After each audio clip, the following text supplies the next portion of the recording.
This is Wrestling with Ideas. I want to talk about the Aces and Eights storyline.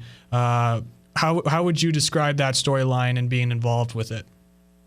I think in some ways I was partly responsible for it, and I mean that very, very vaguely, because I remember going to Eric with a suggestion for the show, not for me, just for the show in general. And I said, have you ever thought about doing like a recap VT at the beginning of the show, like you see on like Ray Donovan or Sons of Anarchy, or, and I said Sons of Anarchy because I knew they were big fans of that show, and loads of the boys were big fans of that show at the time.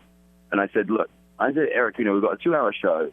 I understand where you're coming from. You've got all of these talents that are constantly asking you, can I have a segment? Can I have a segment? Like, what, you can't fit them all in every week.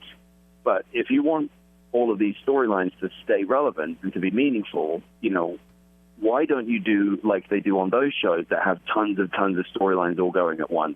And when, let's say, for example, if I'm off TV for a couple of weeks, when my storyline comes back on TV, why not run a VT at the beginning of the show going previously on Impact Wrestling, where you show all the relevant things to refresh people, for the angles they're about to see this week. And he was like, that's a really good idea.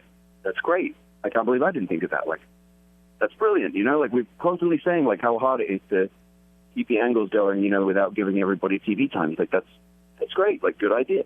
And then he turned and he goes, you watch Sons of Anarchy? I go, it's fantastic. He goes, all right, that's it. I'm going to watch it. Like, everyone's been saying about how great it is. Like, that's it. I'm going to have to give this thing a watch.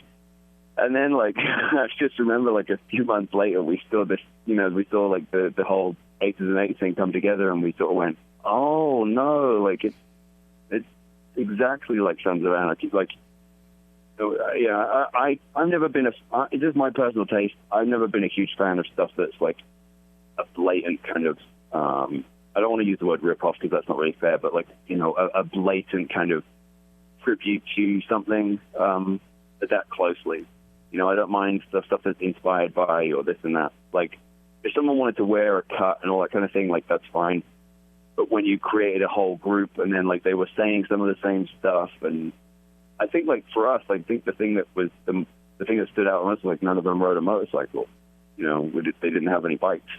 And then in many ways, it was just very reminiscent of the NWO kind of storyline, the invading group wants to take over the company, double crosses and stuff like that. And some people like that stuff. Like, it's not up to me. I don't have to like everything on the show for it to work. But I don't know if it did or didn't. It's hard to. I think that's part of the problem with TNA sometimes, is that they didn't necessarily have a measuring unit to decide whether something was successful or not. They just kind of had to see if it was, and they did. Sometimes it's hard to, because house shows, it was hard to decipher whether something was successful or not based on house shows, and like ratings were pretty much staying as they were no matter what you did.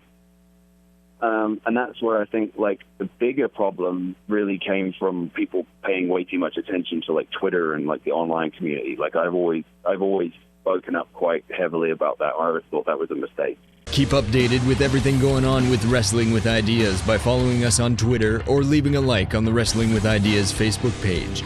Listen to archived episodes of the show on Podbean and the Podbean app, or take a listen on iTunes, Stitcher Radio, TuneIn Radio, and Player FM. We will be back to wrestle with ideas.